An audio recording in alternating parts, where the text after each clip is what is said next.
नमस्कार दोस्तों, राधे राधे, जय श्री कृष्णा। मैं मोमिता स्वागत करती हूँ आप सबको मेरे YouTube channel knowledge with Momita में।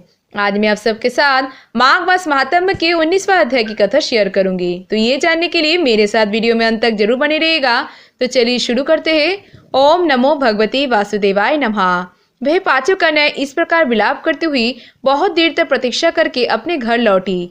जब घर में आई तो माताओं ने कहा कि इतना विलम्ब तुमने क्यों कर दिया।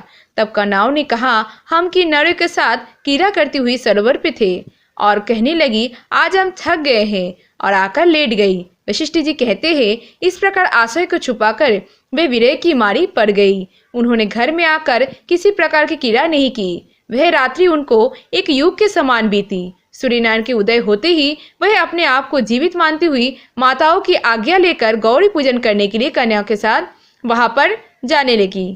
और उसी समय ब्राह्मण भी स्नान करने के लिए सरोवर में आए। उसके आने पर कन्याओं ने वाह वाह किया, जैसे कमलिनी प्रातःकाल सूर्योदय को देखकर करती है। उसको देखकर उनके नेत्र खुल गए और उस ब्रह्मचारी के पास गई और आपस में एक दूसरे का हाथ पकड़कर चारों तरफ उसे घेर लिया और कहने लगी, मूर्ख, उस दिन तू भाग गया था, लेकिन आज नहीं भाग सकता। हम लोगों ने तुमको घेर लिया है। ऐसे वचन सुनकर बाहुपास में बंधे हुए ब्राह्मण ने मुस्कुराकर कहा, तुमने जो कुछ कहा सो ठीक ही है, परंतु मैं अभी विद्याभ्यास कर रहा हूँ और ब्रह्मचारी हूँ। गुरुकुल में मेरा विद्याभ्यास पूरा नहीं हुआ है। पंडित को चाहिए जिस आश्रम में रहे उसके धर्म का पालन करे। इस आश्रम में विवाह करना धर्म नहीं समझता। अपने व्रत का पालन करके और गुरु की आज्ञा पाकर ही विवाह कर सकता हूँ मैं, उससे पहले नहीं कर सकता। यह बात सुनकर वह कन्या इस प्रकार बोली जैसे वैशाख मास में कोयल बोलती है। वह कहने लगी कि धर्म से अर्थ और अर्थ से काम और काम से धर्म के फल का प्रकाश होता है। ऐसा ही पंडित लोग और शास्त्र कहते हैं। हम काम सहित धर्म की अधिकता से आपके पास आए हैं, तो आप पृथ्वी के सब भोगों को भोगिए।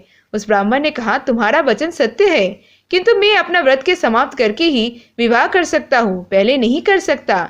तब वह कन्या कहने लगी, तुम मूर्ख हो। अनोखी औषधि, ब्रह्म बुद्धि, रसायन सिद्धि, अच्छे कुल की सुंदर नारियां तथा मंत्र जिससे समय प्राप्त हो उसी समय ग्रहण कर लेना चाहिए। कार्यों को टालना अच्छा नहीं होता। केवल भाग्य वाले पुरुष ही प्रेम से पूर्व अच्छे कुल में उत्तम स्वयंवर चाहने वाली कन्याओं को प्राप्त होते हैं। कहा हम अनोखी नारियां, कहा आप तपस्वी बालक। यह बेमेल का मेल मिलाने में विधाता का चतुराई ही है। इस कारण हम लोग के साथ गंधर्व विवाह कर लीजिए आप।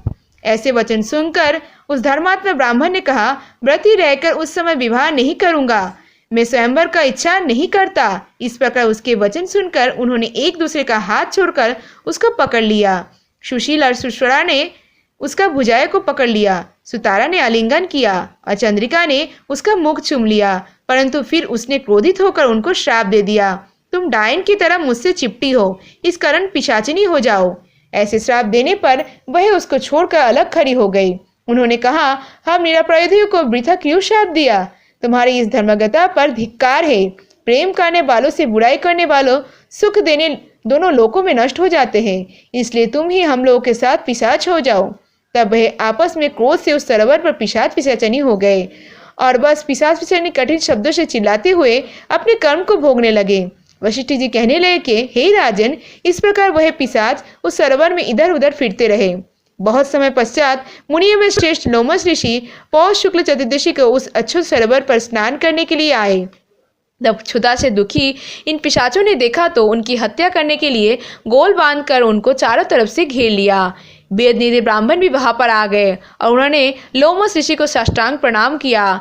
वे पिशाच ऋषि के तेज के सामने ठहर ना सके और दूर जाकर खड़े हो गए। वह वेदनिधि ब्राह्मण तब हाथ जोड़कर लोमस ऋषि से कहने लगे कि भाग्य से ऋषियों का दर्शन होते हैं। फिर उन्होंने गंधर्व कन्या और पुत्र का परिचय देकर सब वृत्तांत सुनाया और कहा, हे मुनिवर, ये सभी श्राप मोहित होकर आपके सामने खड़े हैं। आज इन बालकों का निस्तार होगा, जैसे सूर्योदय से अंधेरे का नाश हो जाता है। वशिष्ठ जी कहने लगे कि पुत्र के दुख से दुखी हुए वेदनिधि ब्राह्मण के ऐसे वचन सुनकर लोमस ऋषि के नेत्र में जल भर गया और वह वेदनिधि से कहने लगे कि मेरे प्रसाद से बालकों का शीघ्र स्मृति पैदा हो। मैं उनका धर्म कहता हूँ, जिससे इनका आपस का ज्ञान विलीन हो जाएगा। राधे राधे। जय श्री कृष्णा। आज की माघ मास महात्म्य की 19वां अध्याय की कथा समाप्त हुआ।